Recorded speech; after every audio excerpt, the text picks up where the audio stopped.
ఏది కొనలేము, తీసుకోలేము. మరి గమనించండి. సరే, బైబిల్లో ఈ ధనము అన్న దాని గురించి, డబ్బు ధనము అన్న దాని గురించి 2205 వచనాలు ఉన్నాయి. ఆది కాండం దగ్గర నుండి ప్రకటన గ్రంథం వరకు ఎన్ని వచనాలు ఉన్నాయి? లైన్లు కాదు, నేను చెప్తుంది అక్షరాలు కాదు. 2205 వచనాలను బైబిల్లో దేవుడు పిల్లరా ముద్రించడం జరిగింది. అంటే ఏంటి అర్థం? దీన్ని బట్టి బైబిల్లో దేవుడు కూడా డబ్బుకి ఎంత వెయిట్ ఇచ్చాడు అర్థమైందా మీకు? హల్లెలూయా. సో గమనించండి. రెండోది, ప్రపంచవ్యాప్తముగా పిల్లరా డబ్బున్న వాళ్ళలో మీకు ఆశ్చర్యం వేస్తుంది. నేను చెప్పబోయే మాట వింటే 96% ప్రభువును తెలియని వారే ధనవంతులండి. మీకు అర్థమైందా?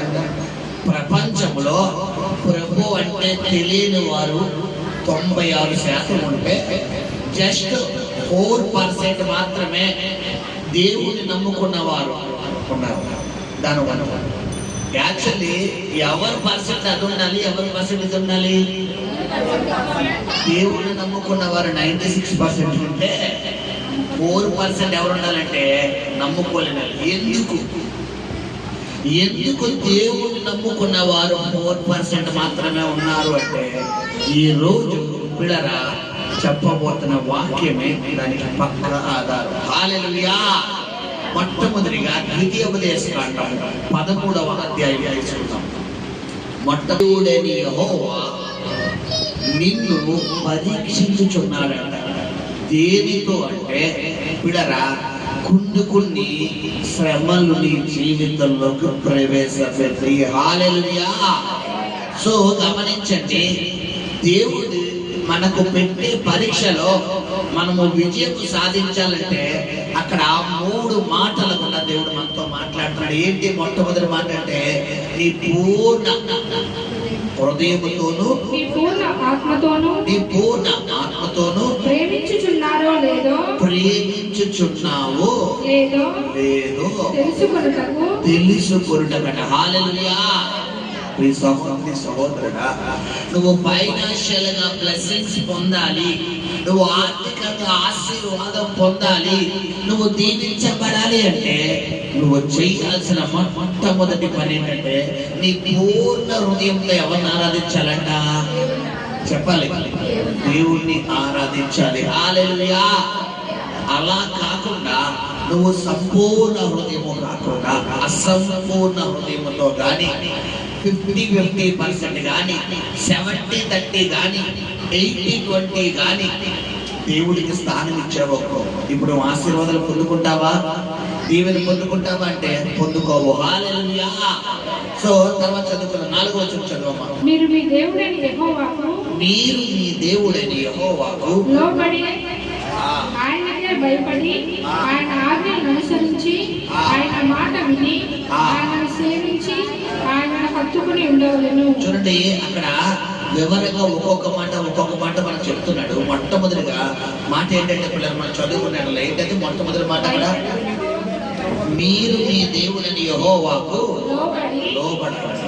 మొట్టమొదటి మాట ఏంటి? మనము లోబడాలి. చాలా మంది లోబడతారు. చాలా మంది ఏం చేస్తారంటే చర్చికి వస్తారు, ప్రార్థన చేస్తారు, వాక్యం చదువుతారు, కానుకలు ఇస్తారు, ఉపవాసాలు ఉంటారు, కానీ ఎవరికి లోబడం? మనం దేవునికి లోబడం. హల్లెలూయా. నువ్వు ఆశీర్వాదం పొందుకోకపోవడానికి మొట్టమొదటి కారణం ఇది. ఎవరైనా గుర్తు తెచ్చుకుంటే రాసుకోవచ్చు.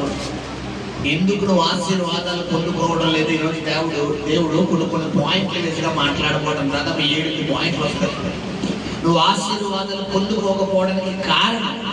సో రేపటి నుండి నువ్వు ఈ పాయింట్లు కనుక సరి చేసుకుంటే నీ జీవితంలో ఆశీర్వాదాలు దేవుడు త్వరలో ఇవ్వబోతున్నాడు. హల్లెలూయా.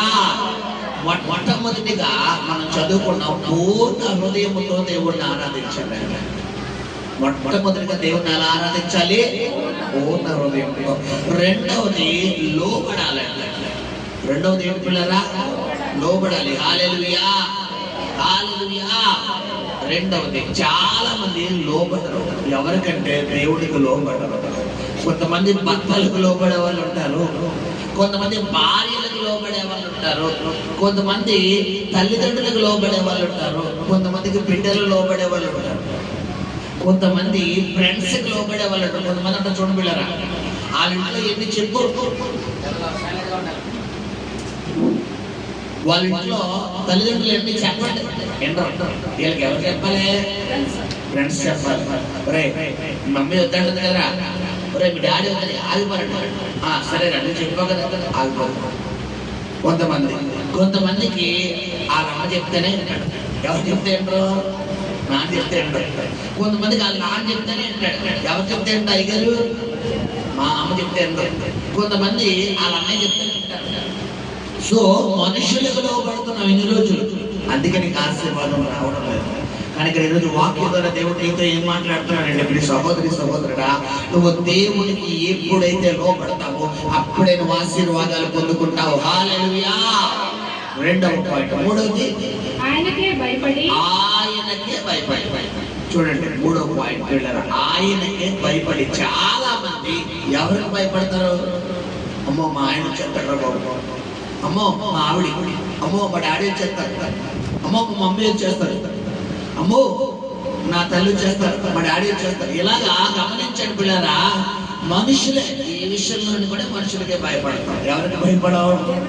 దేవుడికి భయపడము. దేవుడు నా కాసులో చూస్తున్నాడు, దేవుడు నన్ను వెంబడిస్తున్నాడు, దేవుడు కనులు నన్ను చూస్తున్నాయి, ఆయన చెవులు నా మాటలు వింటున్నాయి అని ఎవరికి భయపడం? మనం దేవుడికి భయపడ.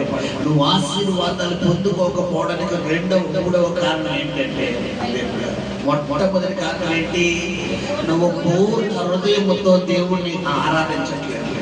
పూర్ణ హృదయముతో నీ పరిపూర్ణంగా నీ హృదయాంతరంగాల్లో నుండి నువ్వు దేవుణ్ణి ఆరాధించకపోవడం వల్ల ఇన్ని రోజులు నువ్వు ఫైనాన్షియల్ గా ఆశీర్వాదాలు పొందుకోలేదు. మొట్టమొదటి. రెండవది, నువ్వు పూర్తిగా ఎవరికి లోపడటం లేదంటే దేవుడికి లోపడటం లేదు. దేవుడికి లోపడటం అంటే ఏంటో చెప్తాను, శ్రద్ధగా ఆలకించుకుంటున్నారా? వాక్యానుసారంగా జీవించడమే దేవుడికి లోపడటం. వాక్యం ఏం చెబుతుంది? నిన్ను వలే నీ పొరుగు వారిని ప్రేమించు. మనం ఏం చేస్తాం? మనమే ప్రేమించుకుంటాం. ముందు మన కడుపు తినాలి, ముందు మన కడుపు నిండాలి. ముందు నేను, నా భర్త, నేను, నా భార్య, నా పిల్లలు, ముందు మేము సాటిస్ఫై అవ్వాలి. తర్వాత బయట తినే ఆలోచిస్తాం. ముందు నాకు సాటిస్ఫై అవ్వాలి, ముందు నాకు కడుపు నిండాలి. కానీ బైబిల్ అని చెప్తుందా? నిన్ను వలే. ఎప్పుడైతే నువ్వు నీ ఆలోచన విధానం మారుతాడో అప్పుడే నువ్వు ఆశీర్వాదాలు పొందుకుంటావు. హల్లెలూయా, హల్లెలూయా. గమనించండి, లోబడే విధానంలో చాలా ప్రయోజనాలు ఉంటాయి. లోబడే విధానంలో ఉదాహరణకు భర్తకు భార్య లోబడ్డారు అనుకోండి, భార్యకి నెలకో పట్టుసీర వస్తుంది. నెలకో పట్టుసీర ఇంటికి వచ్చారు. ఎందుకు చెప్పాలి? లోబడ్డంలో. మా ఆయన మా ఆవిడ ఏం చెప్పినా వింటారు. పాపం నేను కాటన్ చీర తెచ్చినది కొట్టుకుంటాను. నేను ఏ చీర లేకపోయినా నా భార్య నన్ను అర్థం చేసుకుంటుంది. ఇది ఎవరు అనుకుంటారు? ఎలాగా? భర్తలు అనుకుంటే కనుక ఇప్పుడు దీన్ని లోబట్టం. కొంతమంది భార్యలు ఉంటారమ్మా, వాళ్ళు అడిగిన చీర కనుక కొనలేదా అనుకోండి, ఇంక ఇంటికి వచ్చాక ఇగురు కాస్త ఏమైపోద్ది? పులిసారు ఇంప్రూవ్స్ట్ అయిపోద్ది. ఇగురు కాస్త అంటే అప్పుడు దాన్ని కలుపుకోవడానికి ఇగురు ఉంటుంది, లేదా పులుసు ఉంటుంది. ఇప్పుడు ఇగురు ఉల్లిపాయ ముక్కలన్నీ ఏమైపోతాయి? మొత్తం ఫ్రై అయిపోతాయి. పెద్ద మట్టి తెచ్చుకో. అప్పుడు దాకా అన్నం కావాలా, మంచినీళ్ళు కావాలా, కూర కావాలా, అది కావాలని అడిగే ఈ బ్యాచ్ ఎప్పుడైతే నచ్చిన చీర కొనలేదనుకో, ఇప్పుడు చూడండి అమ్మాయి ఇంటికి వచ్చాక ఎలా ఉంటుంది? అక్కడ నేను తెచ్చుకోవచ్చు, వెళ్ళి పెట్టుకో. ఎందుకంటే వీళ్ళు డైరెక్ట్గా చెప్పరు. మనం ఎక్కడంటే ఎడ చేసాను, ఒక్కసారి డ్రీమ్స్లోకి వెళ్ళాలి. డ్రీమ్స్లోకి వెళ్ళి ఆ కంకటాల్లో చీర కొనలేదు కదా, అక్కడి నుంచి తేడా వచ్చారు. హల్లెలూయా. మనుషులు నీ భర్తకు, నీ భార్యకో, నీ తండ్రికో, నీ తల్లికో పిల్లరా లోబడితే అది ఏ విధంగా ఉంటుందంటే కొంతవరకు. కానీ నువ్వు దేవునికి పరిపూర్ణంగా లోబడినప్పుడు నీ కుటుంబంలో అక్కడే లేకుండా దేవుడు చేసేసే దేవుడు. హల్లెలూయా. అందుకని కీర్తనకారుడు అన్నాడు 23వ కీర్తన, యెహోవా నా కాపరి, నాకు లేమి కలగదు. ఆయన చెప్తున్నాడు, నా కాపరి ఆయన, నా కాపరి నా యేసయ్య, నాకు లేమి కలగదు అంటాడు. హల్లెలూయా. రెండవది, ఆయనే నా ప్రాణమును సేద తీర్చును అంటాడు. తర్వాత పచ్చికల చోట్ల ఆయనను నడిపించును అంటాడు. పచ్చికల చోట్ల అంటే ఏంటి? పచ్చిక అంటే ఏంటి? గడ్డి అంటే ఆహారం. నీకు ఎక్కడ ఆహారం ఉంటే అక్కడికి నడిపించే దేవుడే నీవు నమ్ముకున్న కాపరి. హల్లెలూయా. నీకు లేని అంటే కరువు రప్పించే దేవుడు కాదు. చాలా మంది క్రైస్తవులు అని చెప్పుకుంటున్నటువంటి బిడ్డలే వారి జీవితంలో వారికి ఏముంటదంటే కరువు. భయంకరమైన కరువు, భయంకరమైన బేభత్సమైన కరువు. కారణం దేవునికి లోబడకపోవడమే. మూడవది ఏమని చెప్పాను మీకు? ఆయనకే భయపడాలి అంట. నువ్వు మనుషులకు భయపడకూడదు, నువ్వు మనుషులకు భయపడకూడదు. పిల్లరా, భయభక్తులు అన్న మాట గురించి మీరు చాలా సార్లు వివరించారు. చూడండి,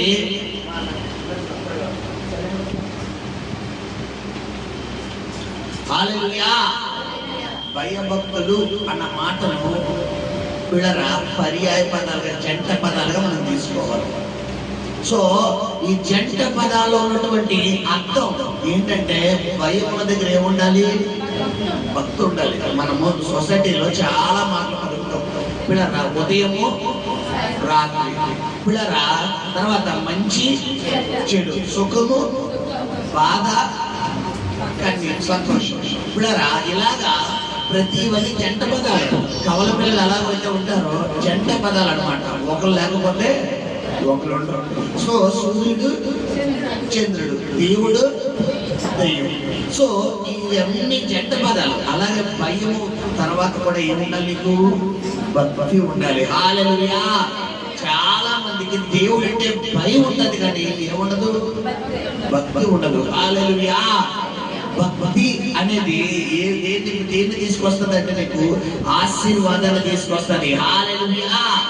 సో మూడవదిగా ఆయనకే భయపడాలి. మూడవది తన చదువుకుంటాం, ఆయన ఆజ్ఞలను అనుసరించాలి. హల్లెలూయా. 4వ పాయింట్ రాసుకుంటాం. ఆయన ఆజ్ఞలు ఏం చేయాలి? మనం అనుసరించాలి. ఏంటి ఆయన ఆజ్ఞలు అంటే? పదార్థం. మనకి నిర్మాకాండంలో ఉంది పిల్లరా ఆయన ఆజ్ఞల గురించి. నిర్మాకాండం 17వ అధ్యాయంలో ఉంటుంది పిల్లరా. సో ఏ విధంగా చెప్తున్నాడంటే, నీ దేవుడిని యెహోవాను మాత్రమే నువ్వు ఆరాధించాలి. వేరే ఏ రూపంలో ఉన్న దేవుడు అని పిలువబడుతున్న ఎవరిని ఆరాధించకూడదు. నిన్ను అని నీ పొరుగు వాడిని ప్రేమించాలి. నరహత్య చేయకూడదు, అబద్ధం ఆడకూడదు, దొంగలించకూడదు, వ్యభిచరించకూడదు, నీ తల్లిని నీ తండ్రిని సన్మానించాలి. పిల్లరా నీ పొరుగు వాడిని ఆశించకూడదు. నువ్వు నిన్ను వల్లే నీ పొరుగు వాడిని ప్రేమించాలి. నువ్వు విశ్రాంతి దినాన్ని నువ్వు ఆచరించాలి.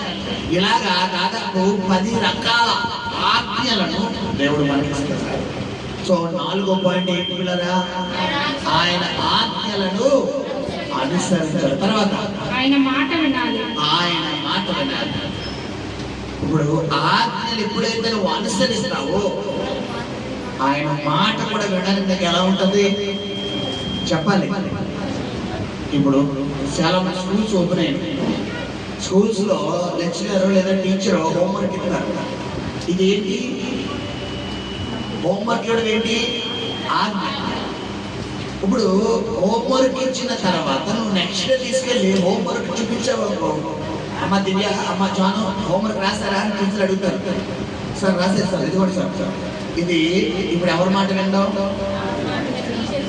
టీచర్ మాట.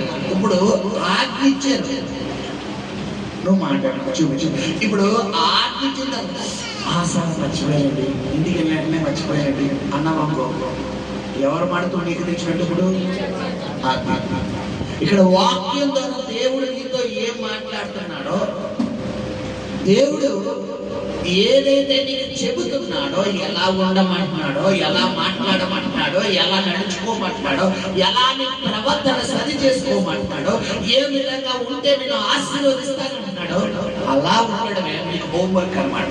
నువ్వు ఇంటికి వెళ్ళాక హోంవర్క్ ఎగ్గొట్టేసినట్టు, అవును కదా అబద్ధాలు ఆడుతున్నాడు దేవుడు, అయ్యో అబద్ధం ఆడేసాడు, హోంవర్క్ వేసి నిన్ను వాళ్ళని పొరుగు వారిని ప్రేమించమన్నాడు, అయ్యయ్యో పొరుగు అనుమానం. కొంతమంది ఉంటారు వీళ్ళు ఎంతసేపు ఎదుగులో తిట్టడమే పని, ఇంకెంతసేపు ఎదుగులో నోరేసుకుంటానే ఉంటారు. ఇంకా వాళ్ళు ఎలాగే ఇంకెంతసేపు.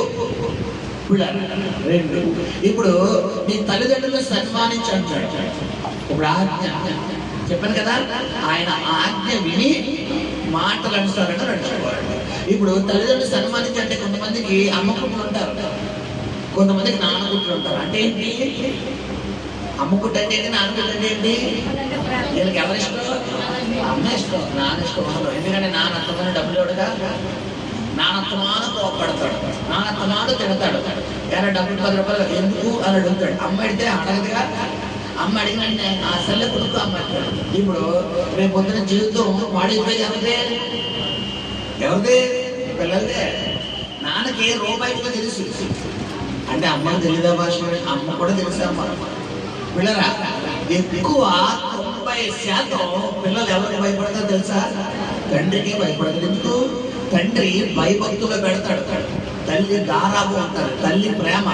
పిల్లరా గమనించండి, ఇక్కడ నీవు దేవుడు మాటను అంగీకరించాలి అన్నప్పుడు ఆయన ఆజ్ఞను వినాలి. దేవుడు నీతో ఏం చెబుతున్నాడో ఆ ఆజ్ఞకు నువ్వు విని లోబడినప్పుడే ఈ జీవితంలో ఆశీర్వాదాలు చూడగలుగుతావు. హల్లెలూయా. 5 మాటలు తర్వాత చదువుకుందాం. ఆయనను సేవించి ఆయనను హత్తుకొని ఉండవలెను. ఆయనను సేవించి అంటే పిల్లరా, సేవించడం అంటే ఏంటి చెప్పాలి? సేవ అంటే ఏంటి? పూజ, దేవుణ్ణి ఆరాధించడం, దేవుడికి సేవ చేయడం. ఇది అన్నింటిలో చాలా మంది అంటారు, మేము వాళ్ళకి సేవ చేసుకుంటామండి, వీళ్ళకి సేవ చేసుకుంటామండి. గమనించండి పిల్లరా, నువ్వు దేవుడికి సేవ చేయాలి అంటే నిత్యము నీ తలంపులు, నీ ఆలోచనలు, నీ భావోద్రేకాలు ఇవన్నీ ఎవరికి ఇవ్వాలి? దేవునికి ఇవ్వాలి. హల్లెలూయా, హల్లెలూయా. సో తర్వాత చదువుకుందాము. ఇక్కడ 6 పాయింట్లు మీకు ఇచ్చి ఉన్నారు. ఎన్నండి? 6 పాయింట్లు. మొట్టమొదటి పాయింట్ ఏంటి? పూర్ణ హృదయంతో మొట్టమొదటిగా ఆరాధించాలి. రెండవదిగా లోబడి ఉండాలి, ఆయనకే భయపడాలి, ఆయన ఆజ్ఞలను అనుసరించాలి, ఆయన మాట వినాలి, ఆయనను సేవించాలి. హల్లెలూయా. ఇవన్నీ చేసిన తర్వాత ఏం చెబుతారు? చదువు తర్వాత నీవు నడవవలనని నీ దేవుడని యెహోవా నీకు ఆజ్ఞాపించిన మార్గంలో నుండి నిన్ను తొలగించినట్లు ఐగుప్తు దేశంలో నుండి మిమ్మల్ని రప్పించి దాస్య గృహంలో నుండి మిమ్మల్ని విడిపించిన మీ దేవుడని యెహోవా మీద తిరుగుబాటు చేయుటకు మిమ్మల్ని ప్రేరేపించిన గనుక ఆ ప్రవక్తకేమి ఆ కలలు కనువానికేమి మరణ శిక్ష విధింపవలెను. హల్లెలూయా. సో 5-6 మాటలు దేవుడు మనతో మాట్లాడాడు. హల్లెలూయా. తర్వాత చదువుకుందాము. చూడండి, 1 కొరింథీయులు రాసిన పత్రిక, రెండవ కొరింథీయులు రాసిన పత్రిక 6వ వచనం చదువుకుందాం. తర్వాత వచ్చిన నీవు ఆశీర్వదించబడాలి అంటే 2వ కొరింథీయులు రాసిన పత్రిక 9వ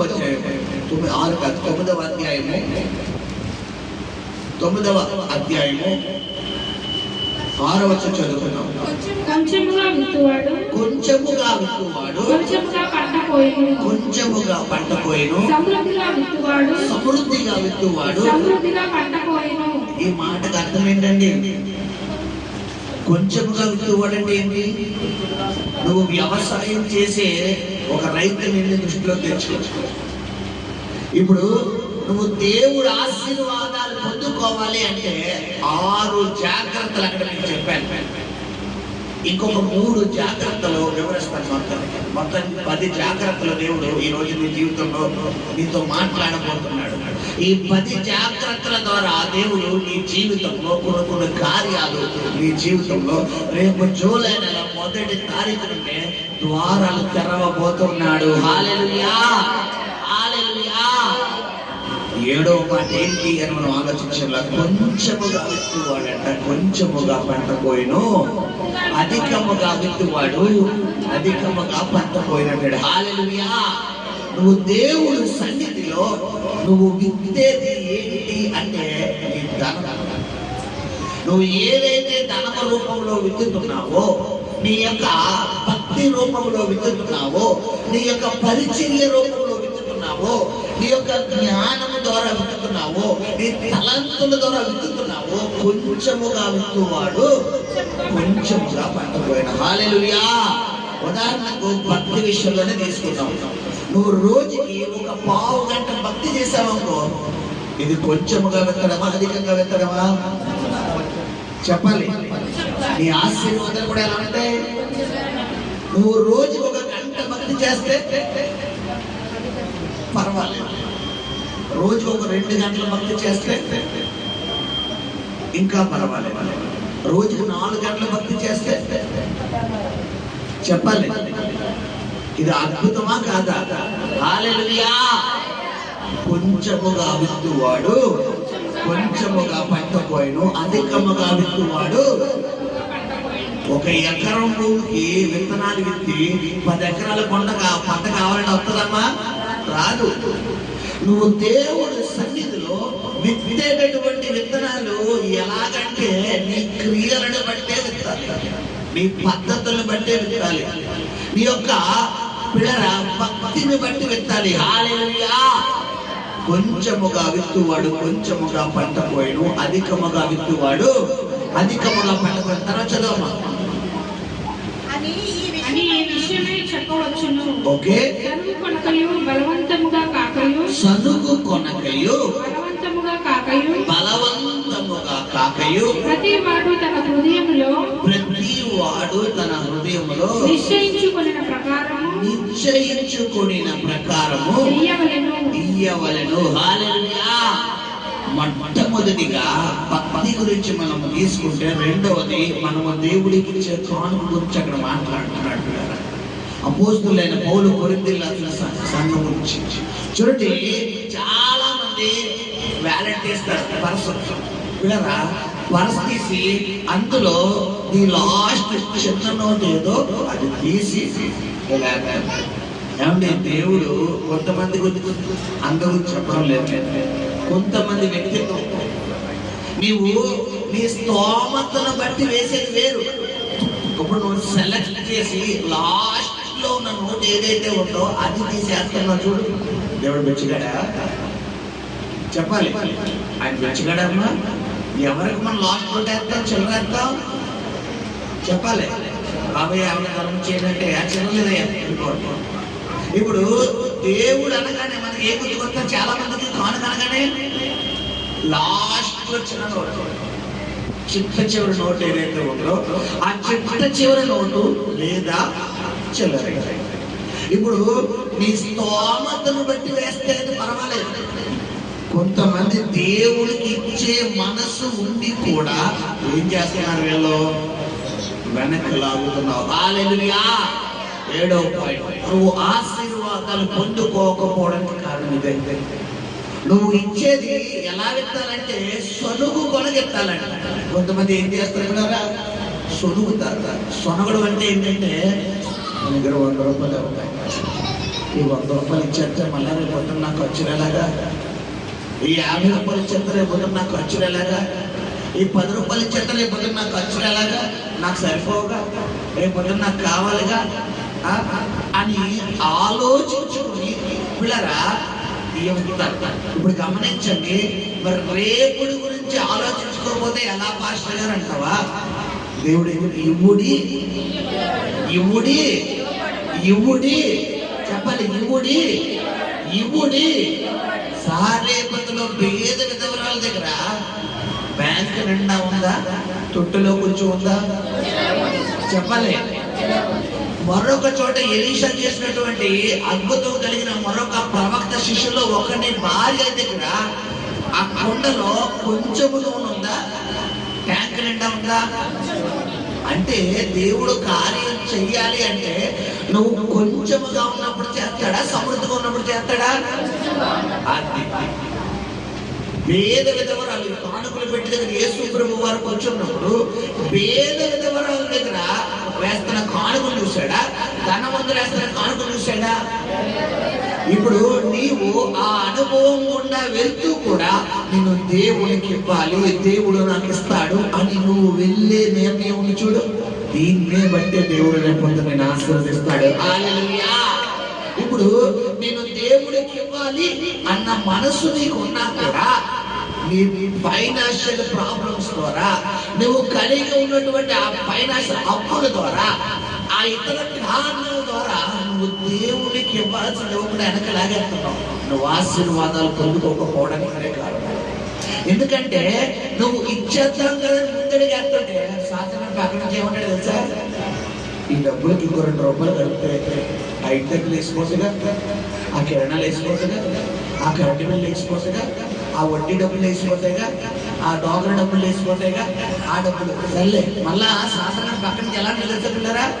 నీ గురించి ఎవరు తెలుసులే, నేను ఇచ్చే వ్యక్తినో ఎవరైనా వ్యక్తున్నా దేవుడు తెలుసు, నా సమస్య దేవుడు తెలుసులే, ప్రభు ఒకసారి క్షమించి అని ఇవన్నీ పక్కన చెవుడు చెబుతుంది ఎవరు?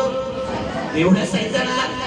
ఎందుకంటే నువ్వు కొంచెముగా విత్తితే కొంచెముగానే పంటకు, అధికముగా విత్తితే అధికముగా పంటకు వస్తావు. హల్లెలూయా. నువ్వు విత్తే దాన్ని బట్టే దేవుడు నేను ఆశీర్వదించబోతున్నాడు. హల్లెలూయా. మరి ఈ సంవత్సరంలో జనవరి మాసం నుండి జూన్ మాసం వరకు 6 నెలలు, అంటే half of the year complete అయిపోయింది. ఇంకా హాఫ్ ఆఫ్ ది ఇయర్ ఉంది. ఈ హాఫ్ ఆఫ్ ది ఇయర్ నువ్వు ఆశీర్వాదాలు పొందుకోకపోవడానికి కారణం ఇదే. మొట్టమొదటి కారణం పూర్ణ మనసుతో నీ పూర్ణ హృదయంతో ఎవరిని ఆరాధించలేదు, నువ్వు ఎవరిని ఆరాధించలేదు. రెండవ కారణం నువ్వు లోబడలేదు. మూడవ కారణం నువ్వు దేవుడికి భయపడటం లేదు. నువ్వు అప్పులకు భయపడుతున్నావు, మనుషులకు భయపడుతున్నావు, నీ భర్తకు భయపడుతున్నావు, నీ భార్యకు భయపడుతున్నావు, నీ తల్లిదండ్రులకు భయపడుతున్నావు, వాళ్ళకి భయపడుతున్నావు, ఏళ్ళకి భయపడుతున్నావు తప్ప ఎవరికి భయపడలేదు, నువ్వు దేవుడికి భయపడలేదు. మూడవ కారణం. నాలుగో కారణం ఏమని చెప్పాను?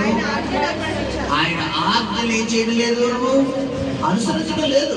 ఇక్కడ వాక్యం వస్తుంది, చర్చకు వస్తున్న వాక్యం వింటున్నా, దేవుడు ఏం చెప్తా అన్ని పెట్టినావు. ఇంటికి వెళ్ళాక అలా చేద్దాం, మన దేవుడు ఇంటి పడ ఉంది. నేను ఇక్కడికి వస్తున్నాను, చర్చకు వస్తున్నాను, చిన్న పని మీద వస్తుంటే రోడ్డు మీద పాలు క్యాన్ కనపడింది. ఆ పాలు అప్పుడే చుట్టుపక్కల 4-5 ఇల్లు వేసి పాలు దాదాపు ఒక 2 లీటర్లు పాలు వేసి ఉంటాడేమో, అందరికీ పావు లీటర్ 1.5 లీటర్ వేసి ఉంటాడు. ఈ లోపల వాళ్ళందరూ వెళ్ళిపోయిన తర్వాత లోపల పక్కన సంచులతో 2 లీటర్లు వాటర్ బాటిల్ వేసాడు. ఎన్నైతే వేసాడు అన్ని నీళ్ళు ఎన్ని వేసాడు, పాలు వేసాడు. ఇప్పుడు మనోడికి లాభమా నష్టమా అనుకుంటాడు, కానీ నష్టమా కాదా? ఎవరు చూస్తున్నారు? దేవుడు చూస్తున్నారు. ఇప్పుడు మనుషులకి భయపడలేదు మనోడు, వీళ్ళరా దేవుడికి భయపడలేదు, మనుషులకు భయపడ్డాడు. అంటే ఇప్పుడు మనుషులు చూస్తుండగా మనోడు నీళ్ళు వేసాడు అనుకోండి, లేకపోతే పాలు కావాలంటారు, వాళ్ళు వద్దంటారు. కాళ్ళకి వేసేసిన తర్వాత ఎలా చూసుకుని నేను చూస్తున్నాను, కిరణ్ కూడా రాగి ఎలా చూస్తాను, చూసి ఎలా చూసి బాల్ ఇచ్చుకుని ఆ బాల్ ఇచ్చుకుని మళ్ళీ బాటిల్ బయటికి కనబడిపోద్దాం అని చెప్పి బాటిల్కి ఏం కట్టాడు తెలుసా? క్లాత్ కట్టాడు. అంటే చూసిన ఏమనుకుంటారు? బాల్ అనుకుంటారు. లేదుయా, ఎవరిని మోసం చేస్తున్నావమ్మా, నువ్వు చేసేవే ఎవరిని మోసం చేస్తున్నావు, అక్కడ అన్ని చూస్తున్నాడు ఆయన. నువ్వు ఏది చేస్తున్నావో, ఎలా చేస్తున్నావో, ఎప్పుడు చేస్తున్నావో, ఎక్కడ చేస్తున్నావో, నువ్వు చర్చిలో ఎలా ఉంటావో, ఇంటి దగ్గర ఎలా ఉంటావో, భర్తలు ఎలా ఉంటావో, భార్యలు ఎలా ఉంటావో, బంధువులు ఎలా ఉంటావో, నువ్వు ఉద్యోగులు ఎలా ఉంటావో, వ్యాపారం అన్ని కూడా ఎవరు చూస్తున్నారు? సిసి కెమెరాలు అన్ని నీ మీద ఉన్నాయి, ఫోకస్ అన్ని నీ మీదే ఉంటాయి. విషయం ఏంటంటే సామెత పిల్లి కళ్ళు మూసుకుని ఎవరు చూడదు. అలా ఏంటంటే మనం కూడా ఏం చేస్తాం వీళ్ళరా, చేయాల్సినవి అన్ని చేస్తాం. లాస్ట్ లో ఎవరిని రిక్వెస్ట్ అడుగుతాం? ప్రభువా ఒక పాట వేసుకుంటాం, ఘోర పాపి అయినా నేను దూరంగా పారిపోగా. సహోదరి సహోదరుడా, నీ జీవితంలో నువ్వు ఆశీర్వాదాలు పొందుకోకపోవడానికి కారణం ఈరోజు నువ్వు ఇన్ని రోజులు నీకు వచ్చేటటువంటి ఆ ఆశీర్వాదం సరి అయిన రీతిగా నువ్వు పొందుకోకపోవడానికి కారణం ఏంటంటే నువ్వు విద్య విధానంలో సరిలేదు. తర్వాత చదువుకున్నావు ఆ వచ్చిన కంటిన్యూ చేయాలి. దేవుడు ఉత్సాహంగా ఇచ్చువాడు. చూడండి, ఇందాక సనుగుకు కొనకయు బలవంతముగా ఇవ్వాలని దేవుడు మాట్లాడాడు. కొంతమందిని ఏం చేయాలి? పిల్లలు ఎవరు తోయాలి? కొంతమంది భర్తలు ఎవరు తోయాలి? భార్యతో. ఎవరి కానుక ఇవ్వండి, ఎవరి కానుక ఏం తెలుసు? ఖర్చులు అయ్యో కానుక పడ్డారు, నీకేం తెలుసు అని ఎవరి మీద తిరగబడతారమ్మా? భార్య మీద. కొంతమంది భార్య ఎవరి మీద తిరగబడతారు? అత్మాను కానికైనా దేవుడికి ఇచ్చే అత్మాను ఇచ్చామంటావా? వాడికి మొత్తం ఇచ్చే. హల్లెలూయా. గమనించు, బలవంతంగా ఇవ్వకూడదు. దేవుడు సునుక్కునగా ఇవ్వకూడదు. పిల్లరా, అపోస్తలుల కార్యాలు 5వ అధ్యాయంలో మనకు కుటుంబం కనబడుతుంది. ఎవరాలో? అన్నయ్య, సఫీరా. వారి జీవితంలో వారికి ఉన్న ప్రాపర్టీ ఏదైతే ఉందో అది అమ్ముడైతే దేవుడికి దాన్ని వినిపించేద్దామని చెప్పి వాళ్ళు మొక్కుకున్నారు. విషయం ఏంటంటే అప్పటిదాకా అది అమ్ముడు అవ్వాల. ఎప్పుడైతే దేవుడితో మీరు ఒడంబడిక చేసుకున్నారో ఇప్పుడు ఏమైపోయింది? అమ్ముడైపోయింది. ఇప్పుడు తీసుకొచ్చి ఎవరికి ఇవ్వాలి? దేవుడికి ఇవ్వాలి. విషయం ఏంటంటే ఒక 10 రూపాయలకు 5 రూపాయలకి ఎంత అనుకున్నారు, కానీ అది 10,000కి వెళ్ళిపోయింది. ఏమైంది? ఒక 10 రూపాయలకు 5 రూపాయలకు వెళ్తే ఆ 10 రూపాయల కదా కోత పోనీలే మనకి ఎంత అనుకున్నారు ఆ సైట్ విలువ. కానీ ఆ సైట్ అన్ని వెళ్ళిపోయింది. ఇప్పుడు 10 రూపాయలు 5 రూపాయలకి అంత అయితే దేవుడికి ఇచ్చేస్తామన్న తర్వాత దేవుడు దాని విలువ ఎంత పెట్టాడు? పక్కన 10 సున్నాలు పెట్టాడు, 1 కోటి రూపాయలు పెట్టాడు. ఇప్పుడు 1 కోటి రూపాయలు ఇవాళ 1 కోటి రూపాయలు వల్ల ఓ 10 రూపాయలు 5 రూపాయలకి వెళ్ళిపోతుంది కదా అనుకున్నాను సైట్. కానీ ఒకేసారి పక్కన మరి ఏదో హైవేలు ఎక్కుతుంది, పక్కన ఏదో ఫ్లైఓవర్లు ఎక్కుతుందని తెలిసింది. ఈ లోపల అది విలువ ఏమైపోయి సైట్ విలువ 1 కోటి రూపాయలు అయిపోయింది. 1 కోటి రూపాయలు అమ్మిస్తాడు. ఇప్పుడు భార్య అంటే పక్కన బుర్రందా మీకు? 1 కోటి రూపాయలు ఇచ్చేస్తావా? భర్త అన్నాడు భార్యతో, ఏమని? 1 కోటి రూపాయలు ఇచ్చేస్తావా అని. వీళ్ళిద్దరూ కూడా కుమ్మక్క అయిపోయి ఎవరి దగ్గరికి వస్తున్నారు? ఇప్పుడు పేతురు దగ్గరికి వస్తున్నారు. వచ్చి పేతురు దగ్గర నిలబడిపోయి, పేతురు గారు ఇది కూడా కానుక తీసుకోండి, సైట్ అమ్మితే దేవుడికి ఎంత అనుకున్నామంటే అని చెప్పి ఆ సైట్ గురించి ఆ వచ్చిన ధనం అంతా తీసుకెళ్ళి ఆ యొక్క పేతురు దగ్గర పెడుతున్నట్టుగా మనం నటిస్తుంటే, పిల్లరా సేవకులుగా మా పని ఏంటమ్మా? మీరు తీసుకొచ్చేది ఎంతైనా ఆశీర్వదించి బ్లెస్ చేసి పంపించడం, అవునా కాదా? అక్కడ పేతురు చెయ్యొచ్చు కదా. కానీ పేతుల్లో ఉన్న పరిశుద్ధాత్ముడు ఒప్పుకుంటున్నాడా? ఏం చేస్తున్నాడు అక్కడ? అప్పుడు పేతురు, అన్నయ్య నీ భూమి వెలలో కొంత దాచుకుని పరిశుద్ధాత్మను మోసపుచ్చుటకు సాతాను ఎందుకు నీ హృదయమును ప్రేరేపించును? అప్పుడు దాకా పరిశుద్ధాత్మ పూర్ణులైనటువంటి అననీయ సఫీరా ఒక్కసారిగా డబ్బు చేతుల్లో పడగానే ఎవరికి స్నానం ఇచ్చేసారు? చాలా మంది జీవితాలు నేడుతున్నాడు ఎలాగ ఉంటాం. డబ్బు రాలేనంత వరకు వారు హృదయం అంతా దేవుడితో నింపబడి ఉంటారు. ఎప్పుడైతే డబ్బు వారి కళ్ళ ముందు కనబడతాడో ఇప్పుడు వెంటనే వీరి మైండ్ దేంట్లో నింపబడిపోతే సాతానుకు వీళ్ళారు. అక్కడ అపోస్తలుడైన పేతురు అంటున్నాడు, అన్నయ్య అది నీ యొద్ద ఉన్నప్పుడు నీదే కదా, అమ్మిన పిమ్మట అది నీ వశమై ఉండలేదా? ఎందుకు ఈ సంగతి నీ హృదయంలో నీవు ఉద్దేశించుచున్నావు? నీవు మనుషులతో కాదు, దేవుడితోనే అబద్ధం ఆడుతున్నావు. హల్లెలూయా. గమనించులారా, దేవుడితో కానీ దైవ సేవకులతో కానీ మనం ఏం ఆడకూడదు? అబద్ధం ఆడకూడదు. సత్య అబద్ధం ఆడకూడదు. అసలు సమస్య లేదు. ఒకవేళ మీరు తిడతారన్నా అబద్ధం ఆడకూడదు. వాళ్ళ తిట్టించుకో. జీవితం ముందు గద్దె ఏంటంట? తైలాభిషేకం. మళ్ళీ తిట్టించుకో. ఎన్ని తిట్లు తింటే మళ్ళీ ఆ దేవుడి సొంత నా సేవకుడేగా, నా ఆత్మీయ తండ్రిగా పర్వాలేదు, నాకు ఇంకా దీవెని. ఎందుకంటే నేను అలా పడతా ఉన్నాను. నా ఆత్మీయ నాయకుల ద్వారా ఇన్ని తిట్లు ఎంత తిట్లు తిన్నానో ఇప్పుడు దేవుడు నన్ను అంత చేయని స్థానంలో నిలబెట్టాడు. హల్లెలూయా. గమనించాడు. సో ఎప్పుడైతే ఇక్కడ విద్య విషయంలో నువ్వు ఎలా ఉండాలి అంటే పిల్లరా, సనుగుకోకూడదంట, బలవంతముగా నువ్వు ఇవ్వకూడదు అంటున్నాడు. రెండవది. మూడోది ఏం చేయకూడదంట, ప్రతివాడు తన హృదయములో నిశ్చయించుకొనిన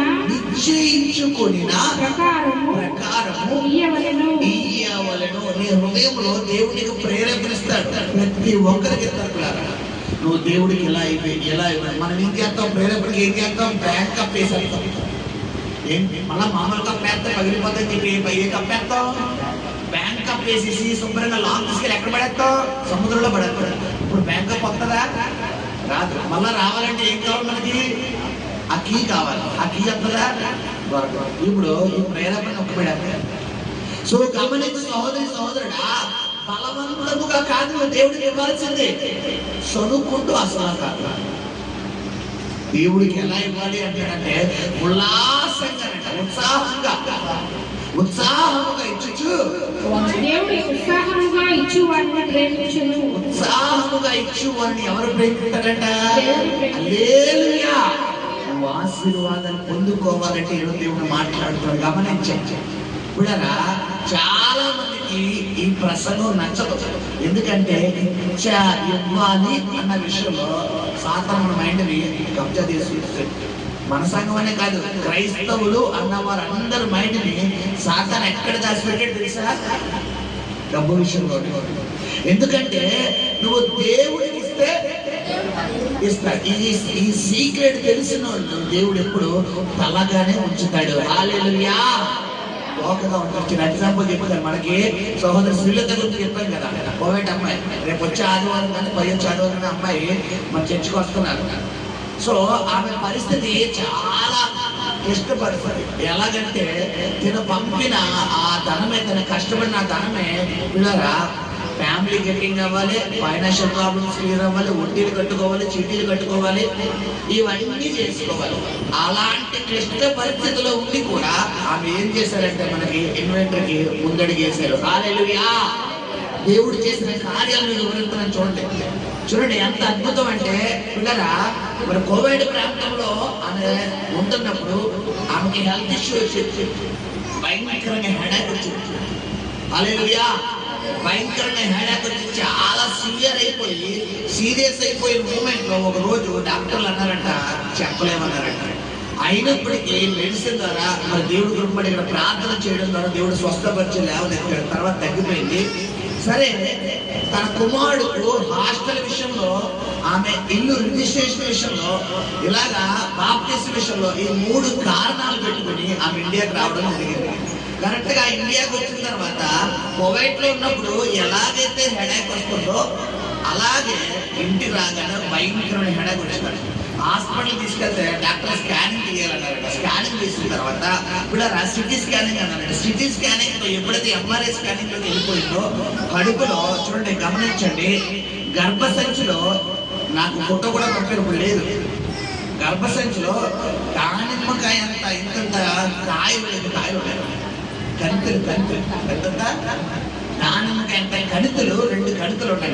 ఆ కణితుల వల్ల ఈ శరీరంలో అంత భయంకరం. విషయం ఏంటంటే అది రాను దేంట్లో దింపేస్తున్నారంటే క్యాన్సర్లో దింపేస్తున్నారు. ఈ విషయం మీకు తెలియదు. అమ్మాయి ఇంకొక 2-3 నెలలు కనుక నువ్వు లేట్ చేస్తే నీకు క్యాన్సర్ అటాక్ అయిపోతున్నాడు. దేవుడు కాపాడా లేదా? వెంటనే గర్భసంచి తీయించేశారు. ఆ కణితులు కూడా బయటకు వచ్చేసినాయి. హల్లెలూయా. మొట్టమొదటి అద్భుతం. రెండవ అద్భుతం, దేవుడు చేసిన అద్భుతం ఏంటంటే పిల్లరా, దేవుడికి ఇచ్చే విషయంలో ఆమె మొదటి స్థానం ఉండడం వల్ల దేవుడు చేసిన కార్యాలను చెప్తాను శ్రద్ధగా. రెండో అద్భుతం, తన కుమారుడిని హాస్టల్లో జాయిన్ చేయాలనుకున్నారు. అయితే ఫ్రీ సీట్ల కోసం చాలా ట్రై చేస్తే ఎక్కడ పని అవ్వలేదు. మొత్తాన్ని ఒక చోట పని పెట్టారు. అయితే అక్కడ గురుకులు అనమాట. గురుకులు అనే దాంట్లో అప్లై చేసుకున్నారు ఆన్లైన్లో. అయితే గురుకుల్లో సీట్ దొరకడం అనేది చాలా కష్టం, సాధారణంగా ఎవరికి దొరకదు. ఎందుకంటే చాలా అడ్మిషన్స్ ఉంటాయి. సరే, అక్కడ స్టడీ అలాగే ఉంటుంది, క్రమశిక్షణ అలాగే ఉంటుంది, అన్నీ బాగుంటాయి. సరే, ఏం జరిగిందంటే మొత్తానికి పిల్లరా పెట్టుకున్నారు. ఈ అబ్బాయికి వచ్చిన మార్కులకి అక్కడ ఆ టీచర్స్ ఏమన్నారంటే, గమనించండి పిల్లరా, ఆ టీచర్స్ చెప్పిన విధానం అమ్మ మీ బాబుకి చాలా ఎక్కువ ర్యాంక్ వచ్చింది, ఎవరైనా ఇన్ని వందల మంది కానీ ఇన్ని వేల మంది కానీ మానేస్తే అప్పుడు ఎవరికి వస్తుంది స్థానం? మీ అబ్బాయికి వస్తుంది. ఈ అమ్మాయి హోప్స్ తీసుకుంది. నేను ఒకటే అన్నాను, ఒరే దేవుడు నీ పక్షంగా ఉన్నాడు నాన్న, తప్పకుండా కార్యం చేస్తాడు అంతే అన్నాడు. ఓకే పాస్టర్ నేను ప్రార్థన చేసుకుని చెప్పారు కానీ అయిపోయింటారు. ఎంత అద్భుతం అంటే దాదాపు 1500 మందో 15,000 మంది నాకు సరిగ్గా గుర్తులేదు. అన్ని వందల మంది అన్ని వేల మంది ముందు వాళ్ళందరూ ర్యాంక్ వచ్చిన జాయిన్ అవ్వలేదంట. తర్వాత ఎవరికి వచ్చిన అవకాశం? ఈ కుమారుడికి వచ్చింది. హల్లెలూయా! కుమారుడిని తీసుకెళ్లి జాయిన్ చేస్తారు. రెండోది. మూడోది ఇంకొక కుమార్తె ఉన్నారు. ఆ పాప మన దగ్గర కూడా వచ్చారు గతంలో. వెన్నెల పాప, చిన్న పాప, 12 సంవత్సరాల అమ్మాయి. ఆ పాప కూడా విడరా మరి వేరే ప్రాంతంలో హాస్టల్ ఉందని తెలిసింది. వాళ్ళు కూడా ఫ్రీ ఎడ్యుకేషన్ అండి. 10th క్లాస్ వరకు రూపాయి కూడా ఖర్చు పెట్టకుండా గవర్నమెంట్ నుంచి పిల్లరా అన్ని సబ్సిడీల ద్వారా ఈ అమ్మాయికి రూపాయి కూడా ఖర్చు పెట్టకుండా ఫ్రీ ఎడ్యుకేషన్ అని చెప్పి తెలిసిందండి. హల్లెలూయా! 3 కార్యాలు. 4వ కార్యం త్వరలో తన బాప్తిసం తీసుకోబోతుంది. హల్లెలూయా! ఇప్పుడు తన పరిస్థితి ఒక పక్కన జాబ్ లేదు, కువైట్లో ఇండియాకి వస్తుంది. జాబ్ ఉందా? ఇప్పుడు ఫ్యామిలీ గెట్టింగ్ అవడం కష్టం. అవునా కాదు? దేవుడు ఏం చేశాడు? పిల్లలిద్దరిని దేవుడు అద్భుతం చేశాడా లేదా? అన్యాయం చేశాడా? అద్భుతం చేశాడా? హల్లెలూయా! సహోదరు నాతో షేర్ చేసుకున్నాను అనమాట. పాస్టర్ గారు నేను దేవుడికి ఇచ్చి మోసపోలేదండి, దేవుడు నా జీవితంలో ఇన్ని కార్యాలు జరిగించాడండి అంటే. హల్లెలూయా! గమనించండి, నువ్వు దేవుడికి ఇచ్చేటప్పుడు చదువుకోకూడదు, దేవుడికి ఇచ్చేది బలవంతంగా తీసుకోకూడదు, బలవంతంగా ఇవ్వకూడదు. నీ మనసు నువ్వు ఇచ్చేసుకుని కఠినం చేసుకుని ఇవ్వకూడదు. ఇచ్చేటప్పుడు ఎలా ఇవ్వాలంటున్నాడు దేవుడు? ఉత్సాహంగా, నేను దేవుడికి ఇస్తున్నాను, నాకు దేవుడు ఇస్తాడు, నేను దేవుడికి ఇస్తున్నాను, దేవుడు నాకు ఇస్తాడు, నేను ఇస్తున్నాను, దేవుడు నాకు ఇస్తాడు. ఈ టైప్ ఆఫ్ మైండ్ సెట్ లో ఎప్పుడైతే ఉంటావో అప్పుడే దేవుడు నిన్ను ఆశీర్వదించడం ప్రారంభిస్తాడు. హల్లెలూయా! తర్వాత చదువుకుందాం. చూడండి పిల్లరా, కొరింథీయులకు రాసిన పత్రిక 1 కొరింథీయులు 16వ అధ్యాయం.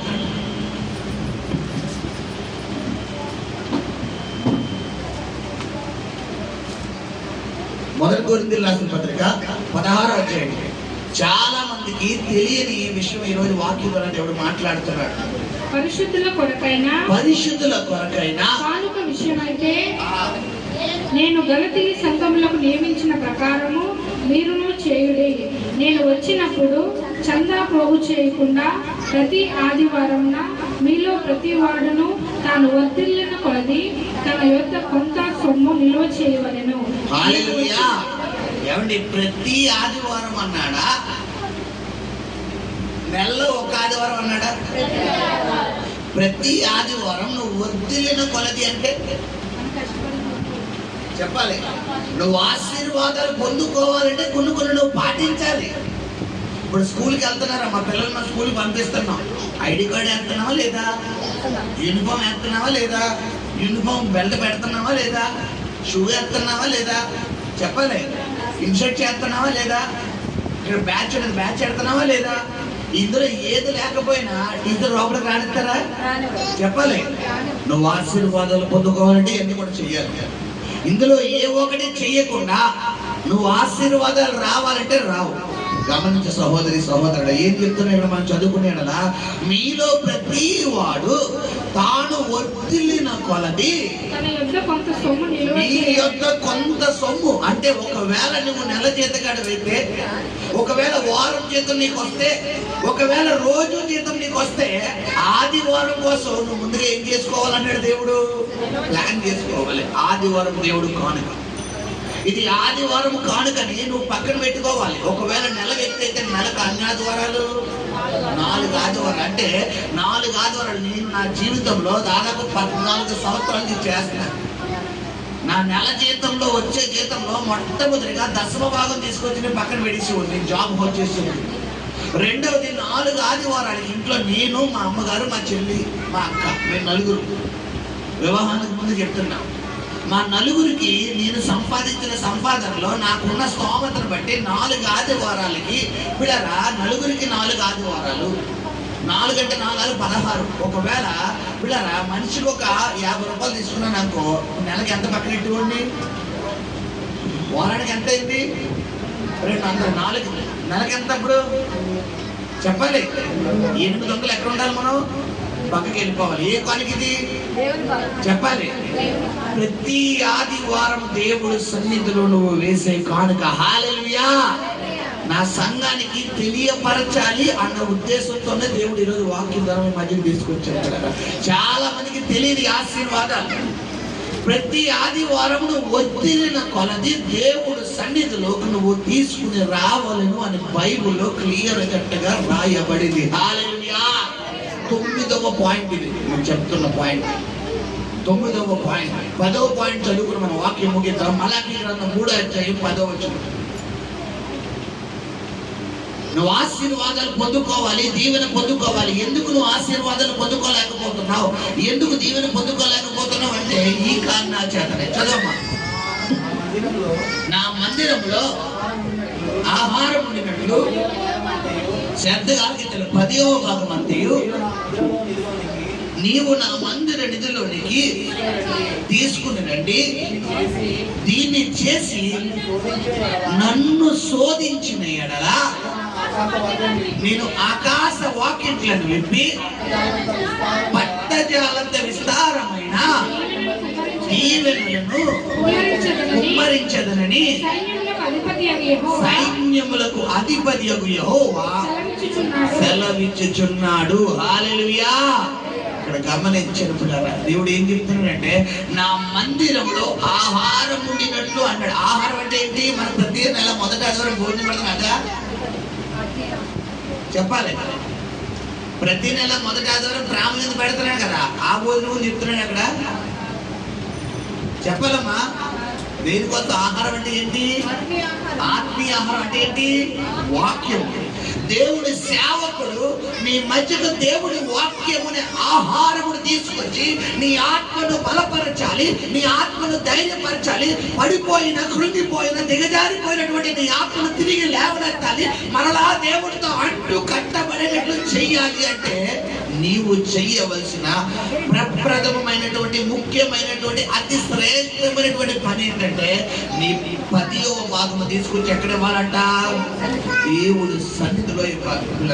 చాలా మంది ఏం చేస్తారంటే 10వ భాగాన్ని వేరియేషన్ చేస్తారు కదా. ఏం చేస్తారంటే 10వ భాగాన్ని పార్ట్లు చేస్తారంటే 2 పార్ట్లు, 3 పార్ట్లు, 4 పార్ట్లు. ఒక పార్ట్ ఒకరికి, ఒక పార్ట్ ఒకరికి, ఒక పార్ట్ ఒకరికి. నాకు తెలిసిన, నేను విశ్వాసంగా నాకు తెలిసిన ఒక తల్లిగారు తెలుసు. ఆ తల్లిగారికి పిల్లలు 3 కుమారులు. అయితే 3 కుమారులు తన భర్త, ఈ 4 తీసుకొచ్చిన ఆదాయం అంతా ఈ తల్లిగారి చేతుల్లోనే పెట్టేవారు. ఈ తల్లిగారు కూడా చాలా ప్రార్థనలో ఉండేవారు. అయితే విషయం ఏంటంటే ఈ తల్లిగారికి దైవ సేవకులు అంటే చాలా ప్రీతి, చాలా ప్రేమ. విషయం ఏంటంటే ఈమె ఒక సంఘానికి అండర్లో లేకుండా దాదాపు 5-6 సంఘాలకు వీళ్ళ అండర్లో ఉండేవారు. అండర్లో అంటే వారి ప్రసంగాలు వింటూ వారి ద్వారా మేలు పొందుకునేవారు. బైబిల్ ఏం చెప్తుంది? నీకు తండ్రులు ఉండాలా, తండ్రి ఉండాలా? చెప్పాలి. మీ నాన్నగారుల పేరు ఏంటమ్మా అంటావా? మీ నాన్నగారి పేరు ఏంటంటావా? నాన్నగారులు అనొచ్చా మనం? చెప్పాలి. మీ ఆత్మీయ తండ్రి ఉండాలా, తండ్రులు ఉండాలా?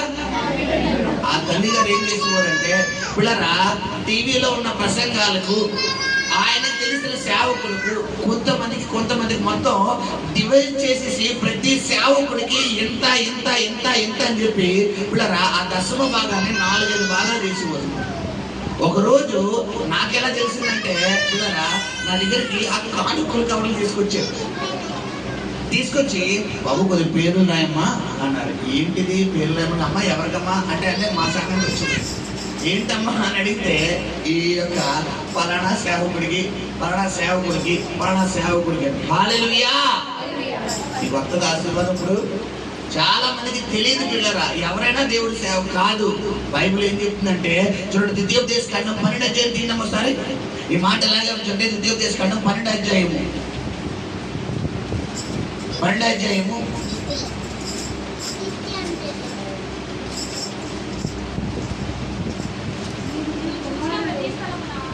చదివిన 13వ వచనం చదివినా. నీవు చూచిన ప్రతి స్థలమున ఏంటమ్మా, నీ దహన బలులను అర్పింపకూడదు సుమి. ఏమన్నాడు? నీవు చూచిన ప్రతి స్థలమున. దహన బలు అంటే ఏంటి? నీ కానుకలు, నీ అర్పణలు. నువ్వు చూసిన ప్రతి స్థలం. ఇది చర్చేగా, అది చర్చేగా, ఈయన పాస్టర్ గారేగా, ఆయన పాస్టర్ గారేగా, అది సంఘమే. నీ కొరకు వెల చెల్లిస్తున్న సేవకుడు, నీ కొరకు దేవుడి సన్నిధిలో పోరాడుతున్న సేవకుడు, నీ పక్షంగా దేవుడి సన్నిధిలో విజ్ఞాపన చేస్తున్న దైవ సేవకుడు ఎవరైతే ఉన్నారో, ఏదైతే బలిపీఠం ఉందో ఆ బలిపీఠము దగ్గరికి తీసుకొచ్చి నువ్వు అర్పణలు అర్పించినప్పుడు నేను ఆశీర్వదించే పని ఎవరిది? ఇప్పుడు దేవుడిది. హల్లెలూయా. చాలా మంది ఆశీర్వాదాలు పొందుకోకపోవడానికి కారణం చిన్న విషయం చెప్తాను, ఆలకించండి. కువైట్ లో ఒక అమ్మాయి ఉంది, ఒక సహోదరి సంధ్య అని ఒక అమ్మాయి ఉంది. తన భర్త గారు ఇండియాలో ఉన్నారు. దాదాపు 5 సార్లు ప్రయత్నం చేశారంట కువైట్ వెళ్దామని. ఎప్పుడు ఏదో ఒక ప్రాబ్లం వచ్చింది. సరే చిన్న ప్రార్థన చేయించారు, ప్రార్థన చేశాను. దేవుడు రిపోర్ట్లు కూడా నార్మల్ వచ్చింది, మెడికల్ కూడా నార్మల్ వచ్చింది. ఆమె అనుకున్నారంట, నేను కువైట్ పరిచయకి వెళ్తున్నాను కదా, క్షమించండి, నా భర్త కువైట్ వెళ్తే కనుక నెలలో మొదటి శాలరీ దేవుడికి ఇచ్చేస్తాను అనుకున్నాడు. ఎవరో ఈమె. ఆయన అనుకున్నాడంట, పిల్లరా నేను కువైట్ వెళ్తాను కదా, ఒకవేళ కనుక నాకు కువైట్కి వెళ్ళిపోతే నెలలో వచ్చింది మా ఊర్లో మా చర్చికి ఇచ్చేస్తారు అనుకున్నాడు. ఇప్పుడు ఇద్దరు 2 వడమని చేసుకున్నారు. ఈవిడ ఏమని చేసుకుంది? కువైట్ వెళ్తే నా భర్త చేతో మన పరిచయకి ఇస్తానని దేవుడు మొక్కుకుంది. ఆయన ఏం మొక్కుకున్నాడు? వాళ్ళు పరిచయకి ఇస్తారు. పోనీ దేవుడికి ఇస్తానన్న విషయం ఇద్దరిగా మొక్కుకున్నారు కాబట్టి పోనీ ఆయన నెరవేర్చాలా లేదా? 15 రోజుల జీతము కరెక్ట్గా ఎప్పుడంటే మే 15వ తారీఖున ఎప్పుడు కానీ వారు జాబ్లో జాయిన్ అవ్వడం జరిగింది. కరెక్ట్గా మే ఎండింగ్కి జీతం వచ్చేసింది. జూన్ నెలలో జీతం ఇచ్చారు. 16 రోజుల జీతం. 16 రోజుల జీతం దేవుడికి ఏమి ఇస్తాం అని చెప్పి అయ్యగారు ఆ వచ్చిన డబ్బులతో ఓ 10,000 ఎంతో కానీ అప్పు తెచ్చాడంట. ఓ 10,000 పెట్టి ఫోన్ కొనుక్కున్నాడంట. ఒక 5,000 పెట్టి కిరాణా కొనుక్కున్నాడు. ఏం చేశారు? ఎలా చేసుకున్నారు?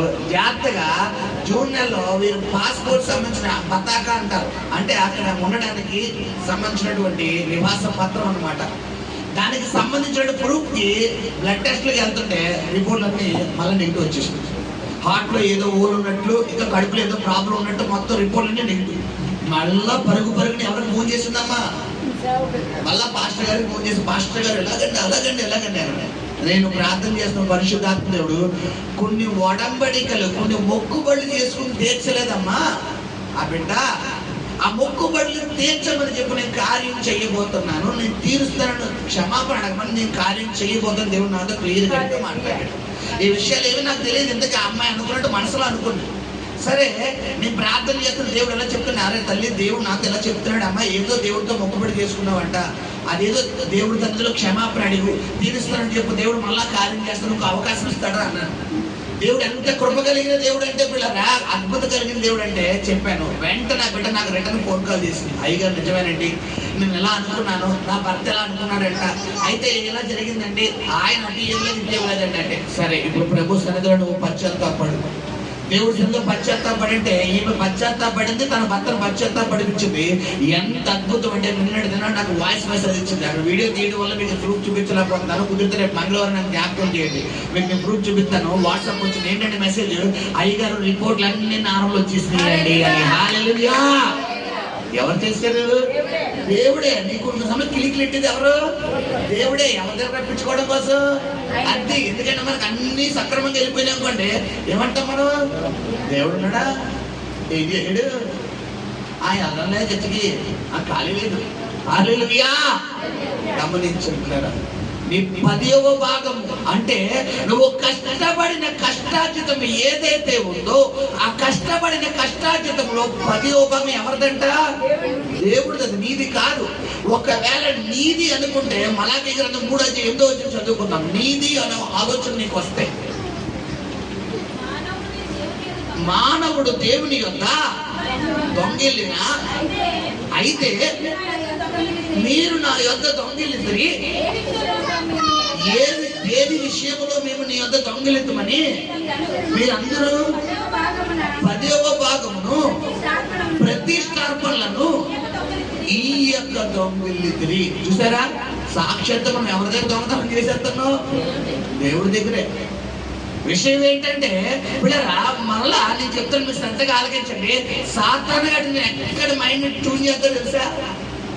కరెక్ట్ గా ధనము రాలేనంత వరకు నీ మైండ్ ఎలా ఉంటదంటే, ఈ నెల నేను దేవుడు తప్పకుండా ఇస్తాను, ఇవ్వాలంటే 100 అయినా 106 అయినా నేను ఇచ్చేయాలంతే అనుకుంటాం. ఎప్పుడైతే ధనం చేతిలోకి వచ్చిందో నీ మైండ్ అంతా దేనికి వెళ్ళిపోతుంది? ఖర్చులు మీకు వెళ్ళిపోతుంది. ఖర్చులు మీకు అయిపోయి వచ్చిందని ఇదే సరిపోదు, ఇంకా కావాలి. ఇందులో మళ్ళా నేను దేవుడికి అస్తమాలు పెడితే ఎక్కడ కబ్జా చేస్తాడు సాధారణ గారు? నీ మైండ్ని కబ్జా చేసేస్తున్నాడు. అంటే నేను దేవుడికి ఇస్తే అక్కడ ఏమన్నాడు? ఇచ్చి నన్ను ఇప్పుడు ఇవ్వట్లేదు.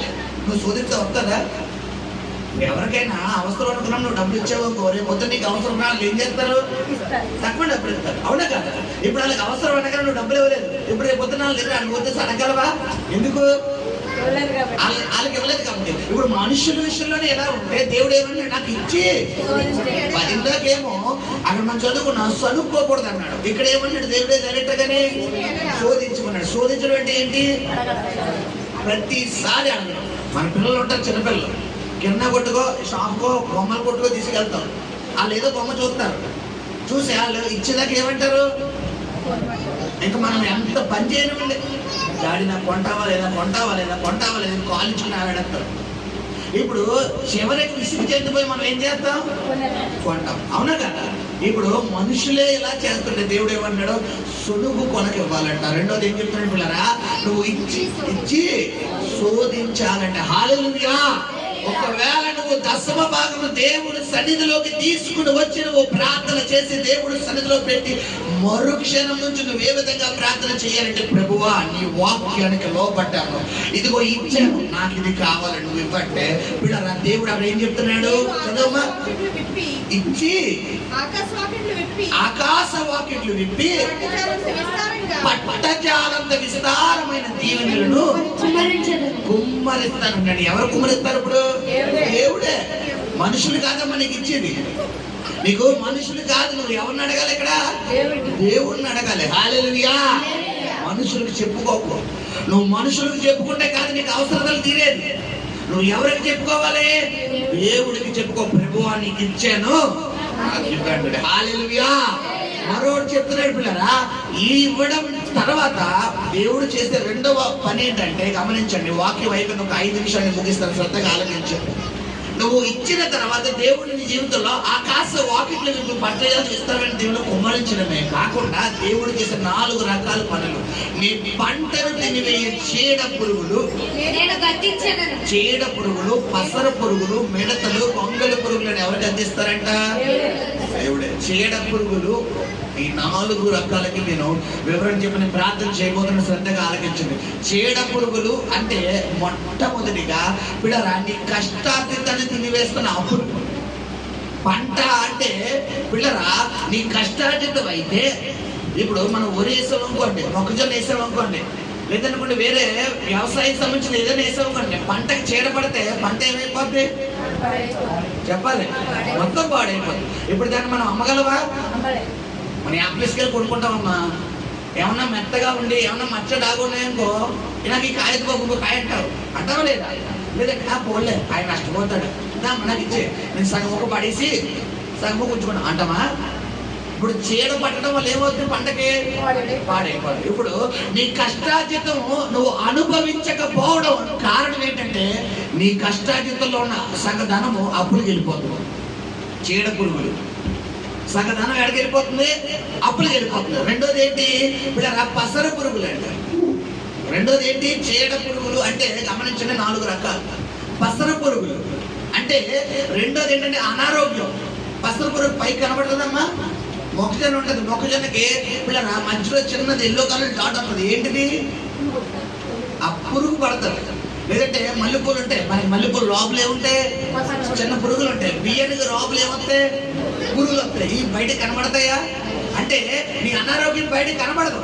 నువ్వు బయటికి యాక్టివ్గానే ఉంటావు, సడన్ గా హాస్పిటల్కి వెళ్తావు, ఏదో మామూలుగా జనముకుని వెళ్తావు, ఆడేమంటాడు? టైఫాయిడ్ అంటాడు, డెంగ్యూ అంటాడు, లేదా కరోనా అంటాడు. ఇప్పుడు చిన్న అనారోగ్యం చెప్పి వెళ్తే ఎంత లేచిపోతుంది? ఇప్పుడు ఒక 10,000 లేచిపోతుంది. పసర పురుగు. మూడోది ఏంటి? గొంగల పురుగు. ఇది ఇంకా ప్రమాదం. అనవసరమైన ఖర్చులు.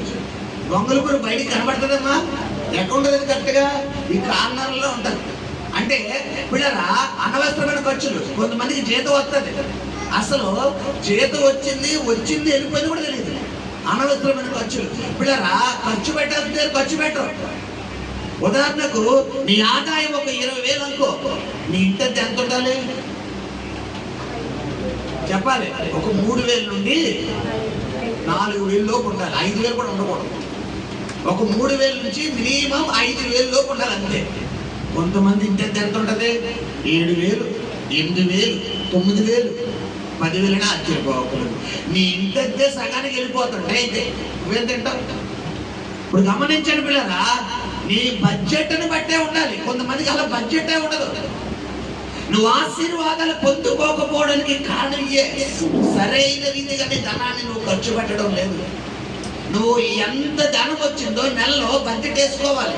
ఇంటికి ఎంత, కరెంటు బిల్లుకి ఎంత, కిరాణాకి ఎంత, పాల బిల్లుకి ఎంత, ఖర్చులకి ఎంత, కూరగాయలకి ఎంత, తీసుకొచ్చులకి ఎంత, దేనికి ఎంత అని చెప్పి నువ్వేం చేయాలి పిల్లరా? ఒక బడ్జెట్ వేసుకుని దీన్ని బట్టి నువ్వు ఫాలో అవ్వు, దేవుడు నీ ధనాన్ని ఆశీర్వదిస్తాడు. హల్లెలూయా. గమనించండి పిల్లరా, చాలా మంది ఏం చేస్తారంటే పసర పురుగు, మూడోది గొంగళి పురుగు, నాలుగోది ఏంటంటే మిడతలు. ఇవి కూడా చేళ్ళు ఏం చేస్తాయి? తినేస్తాయి. అంటే నీ కష్టార్జితం నీ చేతిలోకి రాకుండా తినేస్తాడు. ఇది మిడతలు. అంటే బిడరా భయంకరమైనటువంటి ఖర్చు. కొంతమంది ఈ దగ్గర ఒకటి ఉండదు, వీళ్ళు ఇన్స్ట్రుమెంట్ ఇస్తారు. వీళ్ళ దగ్గర డబ్బు ఉండదు, వీళ్ళకే డబ్బు సరిపోదు. కానీ వీళ్ళు ఏం చేస్తారు? ఎవరో అవసరం ఉంది, ఒక 5,000 ఎవరంటే వీళ్ళకి ఇంకో 5,000 కావాలి. కానీ వీళ్ళు ఏం చేస్తారు? పోలేరా నీ దగ్గర ఉన్నప్పుడు, మరి నీకు కావాలి, నాకు పర్వాలేదు నువ్వు తీసుకో ముందు అని. ఇలా త్యాగశీలివమ్మా నీవు అన్నట్టు వీళ్ళ త్యాగాలకు పోయి మంచికి పోయి, అతి మంచి కూడా కాదు, అతి మంచికి పోయి ఏం తెచ్చుకుంటారు పిల్లరా? సమస్యలు తెచ్చుకుంటారు, మిడతారు. గమనించి సహోదరి సహోదరుడా, నీవు ఎప్పుడైతే దేవుడు సన్నిధిలోని 10వ భాగము నువ్వు తీసుకుని వచ్చి విత్తుతావో దేవుడు మొట్టమొదటిగా నిన్ను ఆశీర్వదిస్తానన్నాడు. ఏ విధంగా అంటే ఆకాశ వాకిట్లు విప్పి పట్టజాలతో విస్తారమైన దీవుల్లో కుమ్మరిస్తానన్నాడు. రెండవదిగా నీ పంటను తినివేయి చీడ పురుగులు, పసర పురుగులు, మిడతలు, గొంగళి పురుగులు, ఈ 4 రకాలంటే నీ ఆదాయాన్ని తినివేయి అప్పులు. ముందు దేవుడు అప్పులు కొట్టేసేస్తాడు. చిన్న ఎగ్జాంపుల్ చెప్పి ముగిస్తాను పిల్లరా. కోవిడ్ పరిచయలో ఒక సహోదరు ఉన్నారు, మేరీ అని ఒక అమ్మాయి. మన దగ్గరకు వస్తారు, ఒక సెప్టెంబర్ నెలలో వస్తారు ఆమె. మరి దాదాపు 15 లక్షల అప్పుతో మనకు పరిచయం అయ్యారు 2 సంవత్సరాల క్రితం ఆ బిడ్డ. అయితే ఆమెకు వచ్చే ఆదాయం 25,000 అంతే. తన అప్పు చూస్తే 15 లక్షలు. నేను అమ్మ అప్పు ఎప్పుడు చేస్తాను పాస్టర్ గారు అనుకోండి. కొన్ని ఐడియాస్ చెప్పాను ఆ అమ్మాయితో. నాన్న ఇలా చీటీ వేయరా, ఈ అమౌంట్ కట్టు, ఆ ముందు చిన్న అన్ని క్లియర్ చేసేసుకో, తర్వాత ఒక పేగర్ ఉంచుకో, వాటికి అమౌంట్ రాసుకుంటే అలా ఇలాగని చెప్పి మంచి ఐడియాలు చెప్పి ఎప్పుడైతే చేసింది. ఇప్పుడు దేవుడు కృప ఏంటంటే 2 సంవత్సరాలు దాదాపు ఈ సెప్టెంబర్ నెల వస్తే 2 సంవత్సరాలు కంటే అమ్మ నాకు 3వ సంవత్సరం వస్తుంది. దాదాపు ఇప్పుడు 2-3 లక్షలకు అప్పు వచ్చింది. ఎంత అప్పులు వేసిపోయింది చెప్పాలి? 12 లక్షల దేవుడు అప్పులు వేపేశాడు. హల్లెలూయా. బలి అర్పించుట కంటే దేవుడు సేవకులు దేవుడు ఊరికనే వాడుకోవడమ్మా. నీకు చెప్తున్నప్పుడు నువ్వు శ్రద్ధ వహించాలి. ఇప్పుడు నా చేతులు ఎర్ర నిప్పు ఉంది, పట్టుకుంటే కాలిపోతాను నాకు తెలిసినప్పుడు నేను పట్టుకున్నానంటే ఏంటి? ఎవరి మూర్ఖత్వం? నాదే. కాలిపోయిన తర్వాత పాస్టర్ గారు నాకు అవసరం అర్థం నేను చేస్తాను, మళ్ళా పట్టుకోవడం ఎందుకు, కాల్చుకోవడం ఎందుకు, ప్రార్థన చేయించుకోవడం ఎందుకు? అవునా కదా?